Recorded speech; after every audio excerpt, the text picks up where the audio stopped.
आपका reading marathon है, इसका लोगों के अंदर संदेश किताबों से बहुत थोड़ा दूरी बन गया है उन लोगों का। तो हम लोग एक इनोवेशन किए हैं कि एक रीडिंग मैराथन करेंगे जिसमें 500 लोगों को जुटाएंगे, सबको 2 घंटा किताब पढ़ने की और जागरूक करेंगे कि वो किताबों की तरफ मुड़े ताकि उनकी दैनिक दिनचर्या और बेहतर हो।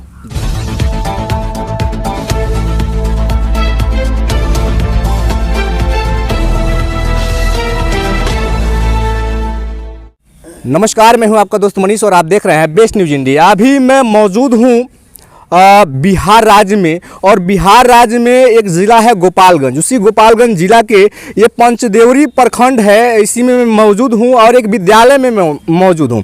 और यहाँ पे तमाम लोग हैं जो किसी खास विषय पे चर्चा करने के लिए बैठे हुए हैं। तो मैं जानना चाहूँगा वो खास विषय क्या है, किस चीज़ों पे ये लोग इतना बैठे हैं जिस पे चर्चा होने वाली है। सबसे पहले स्वागत है आपको मेरे चैनल में सर। मैं प्रिंसिपल हूँ इस स्कूल का, और हम लोग रीडिंग मैराथन को लेकर चर्चा कर रहे हैं। रीडिंग मैराथन का आयोजन 5 फरवरी को होना है। Reading marathon in the sense कि किताबें डिजिटल हो या फिजिकल हो, पढ़ने के लिए हैं और पढ़ी जानी चाहिए। और हम लोगों का जो आंकड़ा कहता है कि बहुत से लोग किताबों से बहुत थोड़ा दूरी बन गया है उन लोगों का। तो हम लोग एक इनोवेशन किए हैं कि एक रीडिंग मैराथन करेंगे जिसमें 500 लोगों को जुटाएंगे, सबको 2 घंटा किताब पढ़ने के लिए आग्रह करेंगे। और किताब जब वो लोग पढ़ लेंगे फिर उनसे आग्रह करेंगे कि आप इसका समरी लिखिए। समरी लिखने के बाद से ग्रुप डिस्कशन भी करेंगे, और ख़ासकर उसमें वो लोग शामिल रहेंगे जो 15 वर्ष से ऊपर के हैं, यानी कि जिनका पढ़ाई से नाता नहीं थोड़ा टूटा हुआ है। तो कुछ वैसे लोग, इसलिए हम लोग ऐसे लोगों को टारगेट कर रहे हैं कि वैसे लोग जब पढ़ेंगे तो उनके देखा देखी हमारे बच्चे ऑटोमेटिक सीख जाएंगे। जी, ये आपके मन में विचार कैसे आ गया कि लोगों को फिर से किताबों से जोड़ना है? देखिए क्या है कि विचार तो आते ही रहते हैं, ये मत पूछिए कि विचार कैसे आ गया। मैं विचार को कैसे पकड़ा ये पूछिए तो ज़्यादा बढ़िया रहेगा। दरअसल जब हमारे सामने कोई आवश्यकता होती है, अब जो हमारे डीएम साहब, हमारे ज़िले के डीएम साहब डॉक्टर नौल किशोर जी, उन्होंने एक आइडिया दिया कि हम अपने लाइब्रेरी को इनोवेट करेंगे।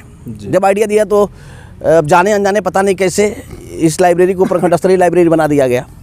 और मुझे भी इच्छा हुई कि मैं स्कूल की लाइब्रेरी को और बेहतर करें। लाइब्रेरी हमने जब बनाया तो मेरे दिमाग में एक शुरू से बात चल रही थी, लाइब्रेरी तो मैं बना दूंगा, इसमें लाखों रुपया लगा दूंगा, लेकिन पढ़ेगा कौन? प्रश्न ये उठता है कि कौन आएगा? अब किसी को आना तो है नहीं। तो मैंने इसको डिजिटल भी बनाने को सोचा, फिजिकल भी बनाने को सोचा, और विचार किया कि लोग कैसे लाइब्रेरी तक आएँ और लोग कैसे किताब पढ़ें। तो इसके लिए ये आइडिया आया और फिर अप्लाई किए। और सबसे बड़ी बात आपको बताना चाहेंगे कि देखिए, आइडिया आना बड़ी बात नहीं, आइडिया को सपोर्ट मिलना बड़ी बात है। ये जितने लोग हमारे ये दोस्त मित्र लोग हैं, इन लोगों ने इतना सपोर्ट किया इस आइडिया को कि मैं सबसे पहले कि आभारी मैं इन लोगों के लिए हूँ जिन लोगों ने इस आइडिया को सपोर्ट किया। नहीं तो आइडिया क्या होता है, बहुत से आइडिया जाते हैं और सपोर्ट नहीं मिलता है तो आइडिया मर जाता है। जी। तो हमारे पंचदेवरी के लोग और जो पंचदेवरी के यूथ हैं, पंचदेवरी के जो शिक्षाविद हैं, उन लोगों का सपोर्ट के चलते हमारे यहाँ आइडिया जीवित हो रही है। जी सर, हम जानना चाहेंगे कि जो आप रीडिंग मैराथन की जो आप लगाने वाले हैं, लोगों को किताबों से जोड़ने वाले हैं, तो इसमें कौन कौन से लोग जुड़ सकते हैं? आपके पास कौन कौन से एज के लोग आ सकते हैं? देखिए अभी जो हम लोग काम कर रहे हैं, हमारे 2 चरण में काम होगा। देखिए मेरा क्या फंडा है कि अभी हम लोग एक लहर पैदा करेंगे किताबों के प्रति, यानी लोगों के मन में जो सोया हुआ प्रेम है। अब ऐसे समझिए कि आप सिंगल ऐसा आदमी नहीं खोज सकते इस धरती पर जो किताब से प्रेम नहीं करता हो।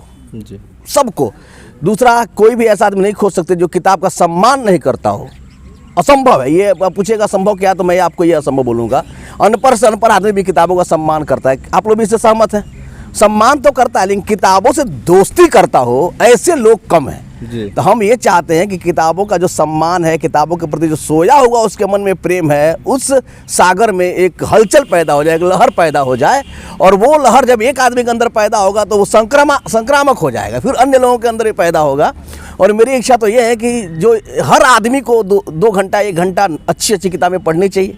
पूरी दुनिया के लोग पढ़ते हैं, भारत में भी बहुत लोग पढ़ते हैं, लेकिन भारत में नहीं पढ़ने वालों की संख्या ज़्यादा है, जो कि ठीक नहीं है। जी। 100 और भी मैं आपसे पूछना चाहूँगा कि ये बताइए कि जो आप किताबें बोल रहे हैं पढ़ने के लिए, तो कौन कौन सी किताबें होगा जो लोगों के फ़ायदेमंद के लिए होगा, जो यहाँ पे पढ़ेंगे? देखिए बहुत सी किताबें हैं संसार में, नो डाउट, लेकिन आपने बहुत सही क्वेश्चन किया कि उन लाखों किताबों में से छांट के लाना, तो वो कुछ ऐसा है ना कि जैसे अयस्क में से सोना निकालना जैसा। तो ये काम मैंने किया है। मैंने 15 किताबों की सूची दी है और 15 किताबों में रामचरितमानस है, सीक्रेट है, जादू है, शक्ति है, संस्कृति के 4 अध्याय है, अत्यंत प्रभावकारी लोगों की 7 आदतें हैं। और मैंने कोशिश इस बात पे किया है कि अधिकांश किताबें सेल्फ डेवलपमेंट की हो जी, जिनसे माइंडसेट प्रभावित होता हो। आप समझिएगा कि किसी भी सफलता के लिए और किसी भी उन्नति के लिए मात्र 15% ही आपके मेहनत का योगदान होता है, 85% आपके माइंडसेट का योगदान होता है। तो मेरी इच्छा ये है कि लोग माइंडसेट का निर्मित करने वाली, जो ग्रोथ माइंडसेट बनाने वाली किताबें हैं, उन पे ज़्यादा फोकस करें, उनको पढ़ें। प्लस देश को समझाने वाली जो किताबें हैं उनको पढ़ें। क्लास की किताब, टेक्स्ट बुक की बात मैं नहीं कर रहा हूँ। टेक्स्ट बुक तो सभी लोग पढ़ करके MA BA किए, पास किए, वो तो आई गई बातें हो गई। लेकिन जो ज़िंदगी बदलने वाली किताबें हैं, जो सोसाइटी के लिए, संस्कृति के लिए, भारत के इतिहास के लिए, विश्व के इतिहास के लिए जानी जाती हैं, प्लस जो सेल्फ डेवलपमेंट के लिए हैं, तो ऐसे 15 किताबों की सूची मेरे फॉर्म में लगा हुआ है। मैं चाहता हूं कि वो 15 किताबें लोग मिलजुल के पढ़ें जी। वो किताबें कहाँ से लोगों को प्राप्त होगा? देखिए, किताबें हम लोग प्रेरित करेंगे। अमेजन किताबों का संसार है, अभी तक पूरे वर्ल्ड में उससे बड़ा संसार कोई है नहीं। और इस छोटे से मोबाइल में अमेजन हमारे हाथ में है जी। तो हमने लिंक भी दिया हुआ है। वो चाहे वहाँ से खरीद सकते हैं, वो चाहे दुकान से खरीद सकते हैं, वो कहीं से खरीद सकते हैं। बट हमारी प्रेरणा ये है कि किताब खरीदें जी।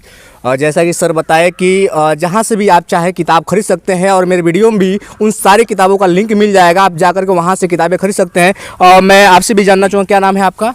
और विवेक पाठक नाम होगा मेरा जी। ये जो भी रीडिंग मैराथन है, इसके बारे में हम जानना चाहेंगे। बहुत सारे लोग हैं जो आज तक इस शब्द को सुने ही नहीं थे। मैराथन तो सब लोग जानते हैं, लेकिन रीडिंग मैराथन नहीं जानते। इसके बारे में थोड़ा बताइए। देखिए, रीडिंग मैराथन एक उसी प्रकार की कल्पना है जिस प्रकार के लोगों के मन में ये परसेप्शन बनी है मैराथन, ठीक उससे इतर ये एक प्रकार की हमारी कार्यक्रम है जिसमें हम लोगों को 2 घंटे एक मुश्त बैठ के पढ़ने के लिए प्रेरित करेंगे। इसीलिए हमने इसका नाम मैराथन उसमें लगाया है। ये कार्यक्रम ऐसा होगा कि हम सभी लोगों को, जो आम जनमानस है, जैसा सर ने अभी बताया कि जो एज ग्रुप 15 है उससे ऊपर के लोग इसमें भाग लेंगे, और वो लोग 2 घंटे किताब बैठ के पढ़ेंगे यहाँ पे। और 2 घंटे पढ़ने के बाद फिर उस किताब से उन्होंने जो भी अर्जित किया है उसको सारांश के रूप में लिखेंगे। हम उनको एक पेपर उपलब्ध कराएंगे, वो सारांश के रूप में लिखेंगे। फिर उनका डाटा हम रखेंगे और स्वेच्छा के अनुसार से, अगर जो लोग पढ़ रहे हैं, अगर अपना बुक ला के पढ़ रहे हैं या ऑनलाइन मंगा के बुक से पढ़ रहे हैं, और यदि वो दान करते हैं हमारे यहाँ लाइब्रेरी में, पुस्तकालय में, तो हम उनको अपने स्कूल के माध्यम से उनका ID कार्ड 1 साल का बनाएंगे, उनको मेंबरशिप देंगे। और यही पूरा हमारा पैटर्न है रीडिंग मैराथन का। ये जो आपका रीडिंग मैराथन है, इसका लोगों के अंदर संदेश क्या जाएगा? इसका संदेश बहुत ही असरकारक होगा और इससे लोगों में जागरूकता फैलेगी पढ़ने को लेके। और जैसा इस बैठक में चर्चा हो चुकी है कि हम इस कार्यक्रम को पर महीने अपने पंचदेवरी प्रखंड में 7 प्रखंड के 7 ज़िलों में कार्यक्रम ऑर्गेनाइज करके लोगों को और जागरूक करेंगे कि वो किताबों की तरफ मुड़ें, ताकि उनकी दैनिक दिनचर्या और बेहतर हो। जी, बहुत बहुत धन्यवाद। और मैं सभी लोगों को इस विचार, जितने लोग सहमत हैं, मैं सभी लोगों को यहाँ पे धन्यवाद देना चाहता हूँ। और मैं ख़ास तौर से जितने लोग इस वीडियो को यूपी से देख रहे हैं, जो टीचर हैं या जो भी लोग हैं, मैं सभी से कहना चाहूँगा कि ये चीज़ें आपके यूपी में भी होना चाहिए कि हर जगह पे हो और हर लोग जागरूक हो, किताबों से जुड़े, और जो सामाजिक है चाहे आध्यात्मिक चीज़ें हैं वो उन लोगों के अंदर आए और सेल्फ विकास होती है उस तरीके से विकास कर सके। और सर ने एक किताब बताया था कि द सीक्रेट किताब एक ऐसी किताब है, मैंने भी उसका अध्ययन किया हूँ, बहुत ही लॉजिकली किताब है। और उससे आप चाहें तो अपने सेल्फ में जो भी चीज़ें पाना चाहते हैं, दुनिया का कोई ऐसा चीज़ नहीं है कि उस किताब को अगर अच्छे से पढ़ लिए, उस बारे में अगर अच्छे से जान लिए, तो हर चीज़ आप अचीवमेंट कर सकते हैं। और सबसे बड़ी बात यहाँ पे ये है कि इस विद्यालय में एक जो पुस्तकालय बनाया जा रहा है, यहाँ पे देखा जा रहा है कि कई विद्यालय हैं जहाँ पे पुस्तकालय होता ही नहीं है, लेकिन इस विद्यालय में एक पुस्तकालय बनाया जा रहा है जो लोगों के द्वारा ही संभव होगा। तो जितने लोग इस वीडियो को देख रहे हैं, ज़्यादा से ज़्यादा शेयर करें, ज़्यादा से ज़्यादा लोगों के पास जाए, ताकि हर जगह पे इस जागरूकता को फैलाया जाए। और इस वीडियो को लाइक करें, कमेंट करें, और मेरे चैनल पहली बार आए हों तो चैनल को सब्सक्राइब करें। इसी के साथ जय हिंद, जय भारत।